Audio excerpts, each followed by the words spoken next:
Yeah, not so good news. So I won't give a Thor a thumbs up on this one. Now that you've heard what Pierre showed you outside, yes, we did make that. Is this a bust or a buy?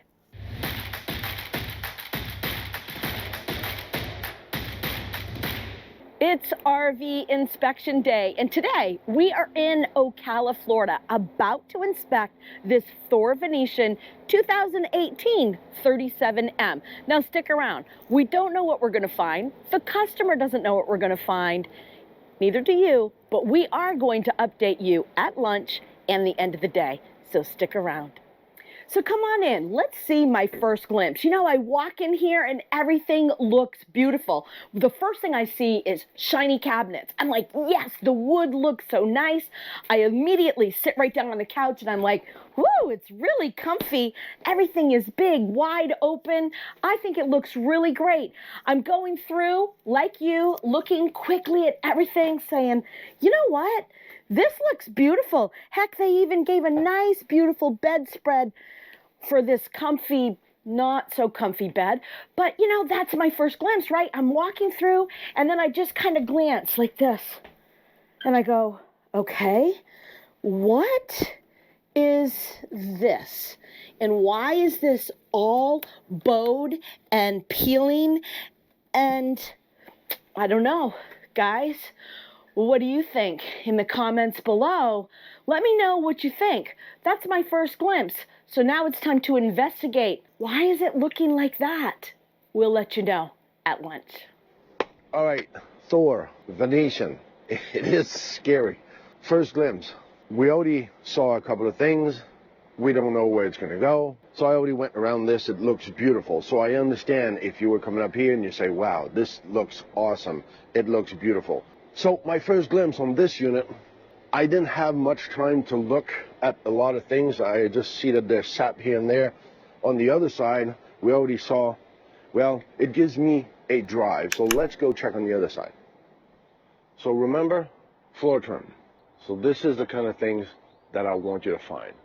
In this case, you might get off the problem because the floor trim is actually lower than the floor. So you're off the hook.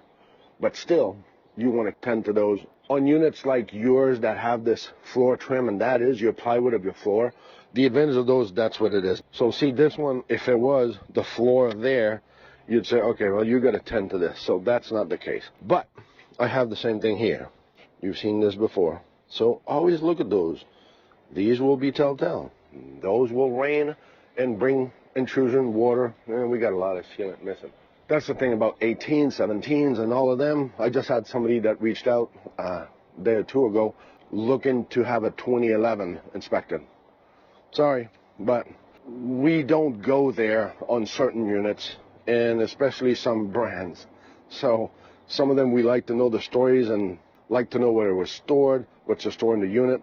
But some of them it's like, okay, yeah, it's like this. In 12, 13 years from now, yeah, I'll pass. I'll let other inspectors train themselves on something like this, because this is going to be a lot of details and little things to bring up in a report where there's no end to it. Inspection 101, there's things you got to try to locate. And that's what we try to teach you, as well as making you understand the advantages of an inspection, but also your first glimpse, your first glance, so you can eliminate some units if you found maybe an issue. We just had an email this morning, and this is for all of you out there that never bought an RV, so you don't know what you're looking at, you don't know what you're looking for, and this exciting lifestyle is going to be awesome. Beware. And that's exactly what this customer sent us a message through our email and telling us. Their own experience of going through a dealership. When you actually go shopping, don't fall for the pressure. You've been in a dealership before. It's funny, you go in a car dealership, there's only offices for the salespeople. When you go in an RV dealership showroom floor, the only thing showing is patient customers. That's you, waiting on those seats. It's funny, there's seats everywhere. There's customers sitting everywhere. There's always a customer, there's always a couple. So that was their point. You linger there, they wear you down till the end of the day, so you don't have a clue. You're blurry, you don't know what you're signing, and you end up at home like she did. Now you end up at home and you realize how much you paid for this extended warranty, this service for this thing for this. That was all going to be cheap. It's only $20 more a month. It's only $60 more a month. Then you end up home and you realize $13,000 of extended warranty that I don't even want. Then the other trouble that she had, she admitted, $20,000 down, non-refundable. Follow me. Read my lips. Non-refundable. If you don't get the message, please do some research. Understand what they're doing. This is the state of the industry. This is how those salespeople are trained to get you. You're still in charge of your own destiny if you want to. But if you've never been in this industry, I understand it could be intimidating. It is not an easy place to go shopping. So people who dread shopping for a car, hang on tight for RV. You will be tossed around, just like in a bowling alley, and you don't know which pin is going to go down. And hopefully you're not the kingpin. Let's go check what Lowell found inside from this. So I don't know what time recap, but it ain't too late, but I'm getting hungry. So that must be around lunchtime. Yeah. Not so good news. So I won't give Thor a thumbs up on this one. From the top end of this corner up here, of this slide out, I've got a gouge in there like somebody took a knife when they were manufacturing and they probably tried to cut, you know, the TPO so it would lay down, and whatever they did and it was lunchtime, it is sideways. So now I got reading on the roof itself. So now you're thinking, how bad could that be? I don't know. But I've got reading up to 35, 40%, which is not a frame, by the way. So on this same slide out, which is my problem, this super slide out had an issue. From the front end corner, I've got some readings. Underneath the floor, the same thing. You can see some softness, you feel it. Then you end up here, and I don't know if we're going to be able to show this thoroughly, but just to give you an idea. So this will be, oh, that's Laurel. Hi. This will be where it's at. So as you can see, the ripple, the crumble in there. So this wood is actually that chip plywood. It's not plywood, it's that chip wood, whatever it's called, OCB or OCD or whatever it's called. I'm kidding. OBD, whatever the name of that. You know what I'm talking about, those 4x8 with all that chip glued together. Call it pressed board? No, it's not that cheap, but it is cheap manufacturing. So instead of being a good plywood, they put that pressed particle board, but it's not the... You tell me down below, because I know, I'm a Frenchman. What do I know? Please put it in the comments below so he'll know what it's called. So in order to locate what we just saw underneath here, this is the back of the fridge, okay? Around here is where there's a sink. Around here is where we saw this plywood. Not plywood, that OCD thingy, whatever the name of that particle board it is. You'll tell me. So on that note, I don't feel good about this. I've been to the roof. There's a couple of holes in the skylight. Typical little hole because it's been a while. It's been 4 or 5 years that it's there. Tires were nice. They were 2022s. And as I'm just saying, you know me. I'm not OCD. That's just the plywood. But just looking at this unit that's right beside us, I don't know if you can see this. Look at the front wheel. So tell me that the bearing is not gone in there. That whole wheel is sideways. Listen, people, this is brand new. This is the kind of thing that you got to look at when you see an axle that is tipping towards the inside. I don't know. For me, it's kind of a second nature. I think of all my trucks that used to come into the yard and thinking, are you kidding me? You didn't see this? Some sucker is going to buy this. Is it going to be you? So you know where I stand with this now. I'm going to spare you from all the other little things that I found. Let's go check how Laurel's going to carry on this one. I really don't get it. So it's lunchtime. You saw everything that Pierre showed you outside. Let me show you what I've seen inside. So walking in, I was really impressed and I thought, this looks beautiful and I love the woodwork and everything looks great. But my first thing that I saw was right here.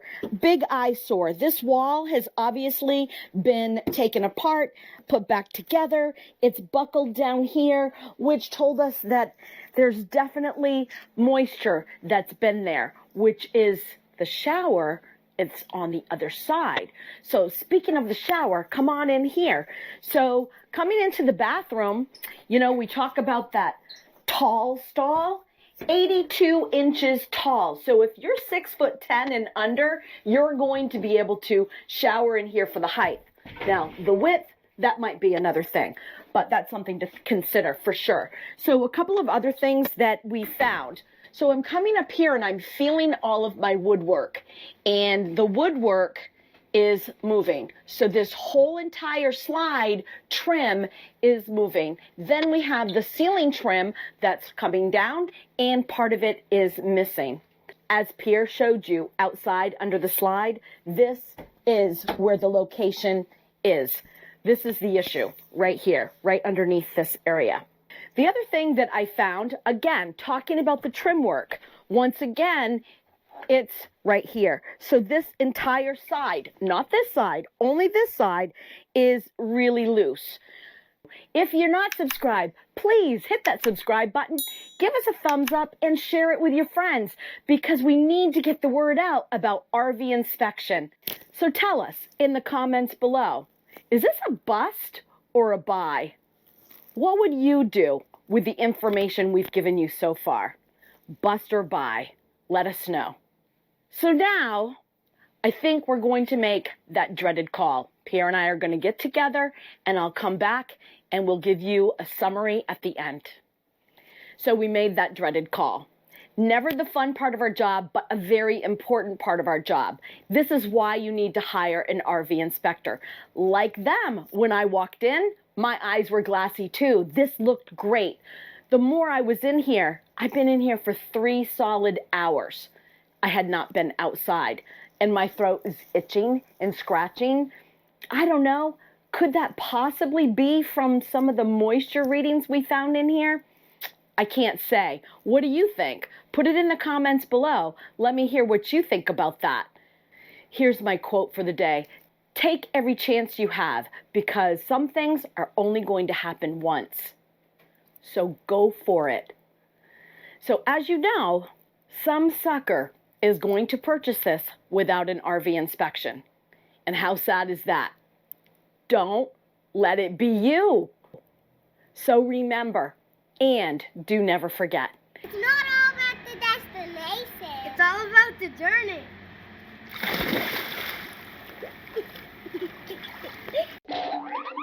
And my husband's glancing and taking a numbnut. A good RV. Hire a good numbnut.